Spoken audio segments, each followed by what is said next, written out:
मेरा नाम है हरिया, मैं काम करता हूँ बहुत बढ़िया, खाता हूँ खाना और रोज गाता हूँ गाना।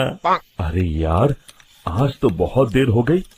इस खतरनाक जंगल को देखकर तो मेरे हाथ पैर ठंडे हो गए हैं। अगर मैं वक्त पर गांव नहीं पहुंचा तो मालिक बहुत नाराज हो जाएंगे।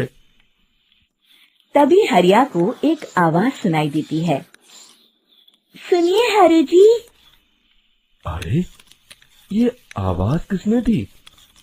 तभी हरिया को सामने कुछ दूर एक औरत खड़ी दिखाई देती है।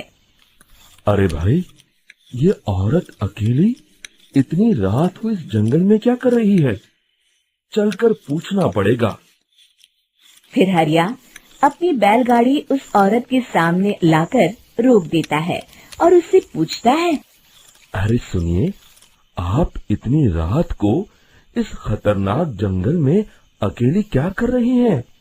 तभी वो औरत मीठी आवाज में कहती है। अरे हरु जी, आप आ गए। मैं कब से आपका इंतजार कर रही थी। वैसे तो यहाँ से काफी लोग गुजर चुके हैं, लेकिन मैं खास आपका इंतजार कर रही थी। अच्छा, तुम सच कह रही हो? मुझे तो यकीन नहीं हो रहा है। वो क्या है ना, आज तक किसी ने मुझसे इतने प्यार से बात नहीं की। हाँ हाँ हरु जी, मैं सच कह रही हूँ। अब देर मत करिए और जल्दी से मुझे मेरे घर तक छोड़ दीजिए।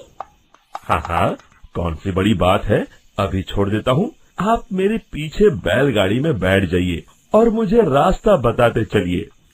फिर वो औरत हरिया की बैलगाड़ी में बैठ जाती है और हरिया बैलगाड़ी हाँकता हुआ आगे चल पड़ता है। फिर उस औरत के बताए हुए रास्ते पर चलते चलते हरिया बैलगाड़ी लेकर एक काली गुफा के आगे आकर रुक जाता है। हरिया उस औरत से पूछता है। हाँ देवी जी, आपका घर कहाँ है? यहाँ तो एक गुफा के अलावा और कुछ नहीं है।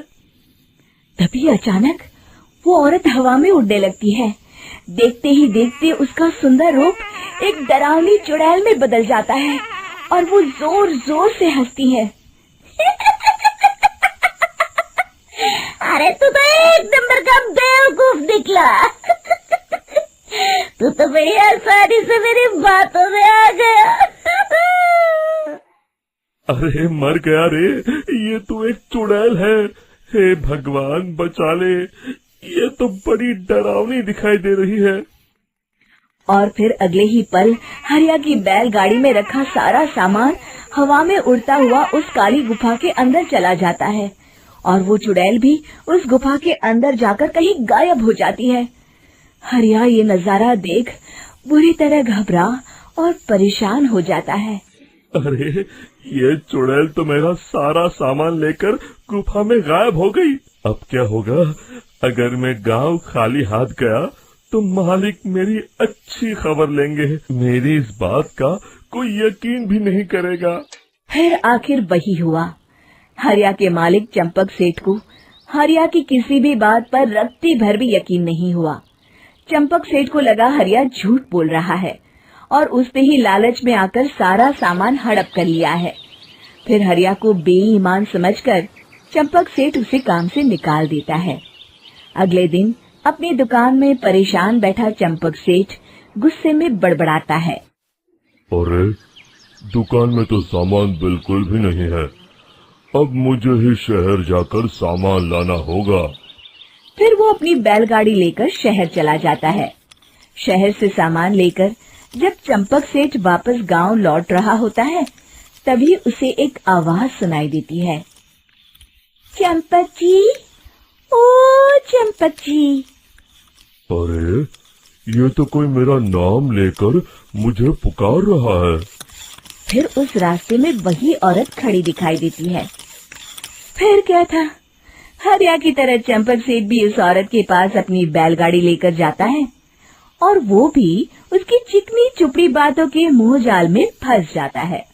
फिर चुड़ैल उसे भी अपनी गुफा तक ले जाती है और उसका सारा सामान लेकर गुफा में गायब हो जाती है। बेचारा चंपक सेठ लाचार होकर खाली हाथ गांव लौट आता है। फिर ये उस जंगल में रोज की बात हो जाती है। जो कोई भी शहर से कुछ लेकर गांव की तरफ लौटता, वो चुड़ैल उसे बेवकूफ बनाकर उसका सारा सामान लेकर गुफा में गायब हो जाती। एक दिन हरिया एक लकड़हारे को उसी जंगल की तरफ जाते हुए देखता है। फिर हरिया उसे रोकते हुए कहता है, अरे भाई, क्यों अपनी मौत को दावत दे रहे हो?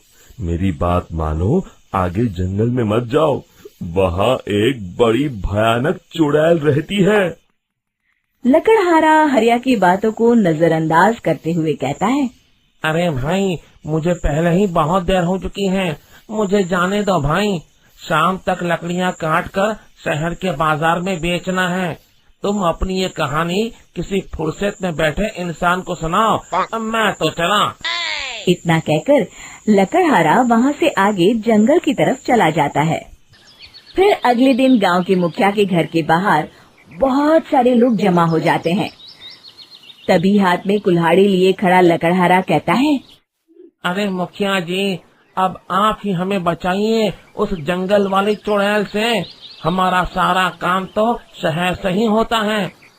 अरे मुखिया जी, उस चुड़ैल की वजह से तो मैं पूरी तरह बर्बाद हो गया हूँ। हम सबको मिलकर उस चुड़ैल का कोई इलाज करना पड़ेगा। तभी भीड़ में खड़ा वीरा कहता है, आप लोग चिंता मत करिए, कल से वो चुड़ैल किसी को नहीं लूट पाएगी। मेरे पास एक बहुत अच्छी तरकीब है। तभी चंपक सेठ उसका मजाक उड़ाते हुए कहता है, अरे तेरा नाम वीरा है तो क्या हुआ? तूने अभी उस चुड़ैल को देखा नहीं है? जाकर अपना काम कर, बड़ा आया। तब मुखिया जी कहते हैं, नहीं चंपक सेठ, मुझे लगता है हमें इस लड़के को एक मौका देना चाहिए। फिर सभी गांव वाले मुखिया जी की बातों से सहमत हो जाते हैं और वीरा शाम को एक बैलगाड़ी में कुछ सामान लादकर उस जंगल की ओर चल देता है। वीरा, ओ वीरा, कहाँ जा रहा है? तभी वीरा मुड़ के देखता है, वही चुड़ैल एक औरत के रूप में खड़ी है। अरे बहन जी, मैं आपको ही ढूंढ रहा था। देखिए, मैं आपके लिए क्या लाया हूँ। है? अरे वाह, तो खुद मेरे लिए इतना सामान लाया है। तू ही अकेला गांव में समझदार है। जरा देखो, मैं भी खोल के, बड़े भूख लगी है।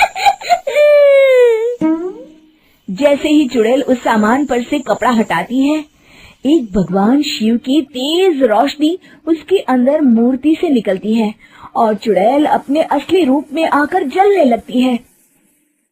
अरे मैं जल रही हूँ, बचाओ! बचाओ! ओम नमः शिवाय, मर गई मैं! देखते ही देखते वो चुड़ैल राख के साथ उड़ जाती है और सभी गांव वाले भी वहां आ जाते हैं। शिक्षा, बुराई पे सदा अच्छाई की ही जीत।